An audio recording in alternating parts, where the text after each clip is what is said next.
ఏమి చూసుకొని పెంచుతున్నారు? భారతదేశంలో ప్రతి ఒక్కరు సాఫ్ట్వేర్ ఎంప్లాయా? ఇప్పుడే 18% జిఎస్టీ, లగ్జరీ కార్స్ మీద 28%, ఇంకొంచెం లగ్జరీ అయితే 40%. వానబ్బా ఏందండి ఇది? ఏం రేట్లు ఆకాశానికి తగులుతున్నాయి. ఇప్పుడు ట్యాక్స్ అయితే తగ్గించారు. ఓకేనా, ట్యాక్స్ తగ్గించారు. ఎట్లా? ఇంటర్నల్ ట్యాక్స్ కాదు, ఎక్స్టర్నల్ ట్యాక్స్. అంటే మ్యానుఫ్యాక్చరింగ్, ఫర్ ఎగ్జాంపుల్ ఇప్పుడు 15 రూపాయలు ఉండే వస్తువు ఓన్లీ 12 రూపాయలకే వచ్చింది, 3 రూపాయలే తగ్గిందండి. ఇది ట్యాక్స్ స్లాబ్. మీకు అర్థం కావాలంటే మీరు ఇది తగిలించాలి దాంట్లో.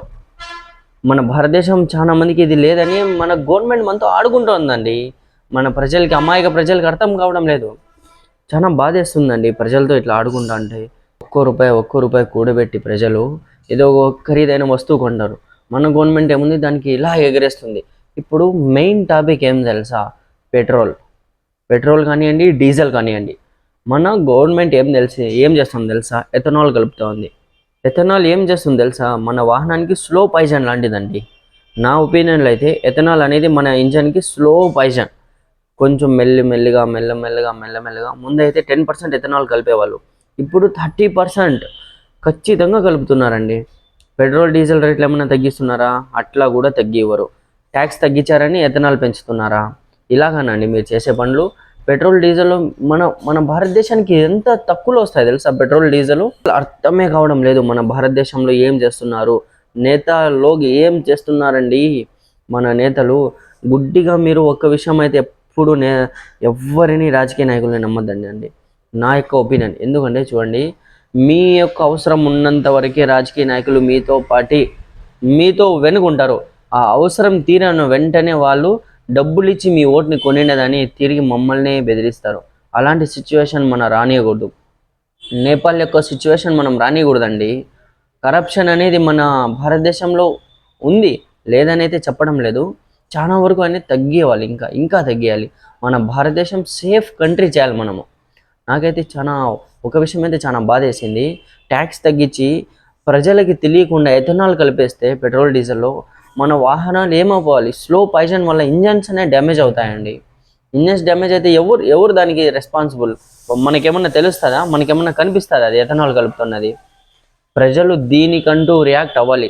భారతదేశ ప్రజలు మీరు ఇప్పుడు రియాక్ట్ కాకపోతే, ఎథనాల్ అనేది కలిపితే చూడండి, ఖరీదైన 40 లక్షలు 50 లక్షలు స్టార్టింగ్ కానివ్వండి, 1 లక్ష రూపాయల కారే కానివ్వండి. 1 లక్ష రూపాయలు మనకి ఏమన్నా గవర్నమెంట్ ఏమన్నా సబ్సిడీ ఇస్తుందా? మన గవర్నమెంట్ ఏమన్నా మనకి సబ్సిడీ ఇస్తుందా? ఇవ్వడం లేదు కదా. మన సొంత డబ్బులతో రూపాయి కూడబెట్టి కష్టార్జితంతో కొన్న డబ్బులతో కార్ని ఇలాగ వీళ్ళు చేస్తే ఏమవుతుంది? మీరే చెప్పండి. నాకైతే ఈ విషయం మీద అయితే మీకు తెలియజేయాలని నేను ఈ వీడియో చేస్తున్నాను. Stop using ethanol in petrol and diesel. Stop using slow poison. అదే అండి, మీకైతే ఈ వీడియో ద్వారా ఈ యొక్క ఇన్ఫర్మేషన్ని షేర్ చేయాలనుకుంటున్నారు.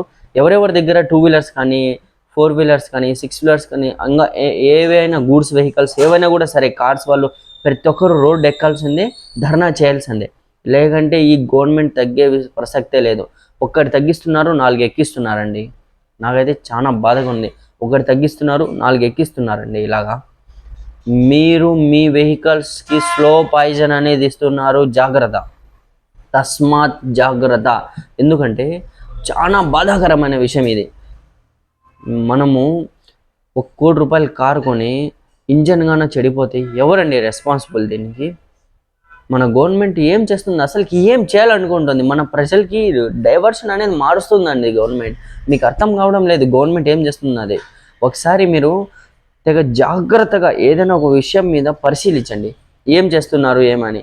ఒకప్పుడు పాలు ఏం రేటు ఉండేటివండి మీరు చెప్పండి? ఒకప్పుడు పెట్రోల్ ఏం ధర ఉండేది? 2020లో బాగా గుర్తుంది, 67 రూపాయలు నేను పట్టించినది పెట్రోల్. బాటిల్లో వెళ్ళి పట్టించుకొని వచ్చాను. లాక్డౌన్ అయిన వెంటనే ఇప్పుడు 110 రూపాయలు అండి పెట్రోల్.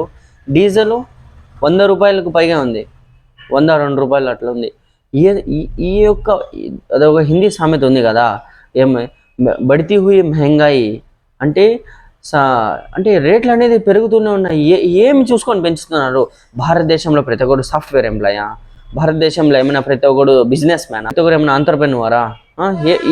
ఏం ఆలోచించి మీరు భారతదేశం ప్రజల మీద ఇంత ట్యాక్స్ వేస్తున్నారు? అలాగే ఏమైనా ఇన్ఫ్రాస్ట్రక్చర్ డెవలప్ అయిందా? ఒకసారి వెళ్ళి చూడండి. ఏదేందో ఇండియాకి ప్రైడ్ అంటారు కదా మీరు, గుడ్గాంలో మనిషికి నడుము వరకు నీళ్ళు నిలబడ్డాయి. అది గుడ్గాం. గత 30-40 సంవత్సరాల నుంచి గుడ్గాంలో బీజేపీ గవర్నమెంట్ ఉంది. గుంతలు పడిందండి గుడ్గాంలో రోడ్లు.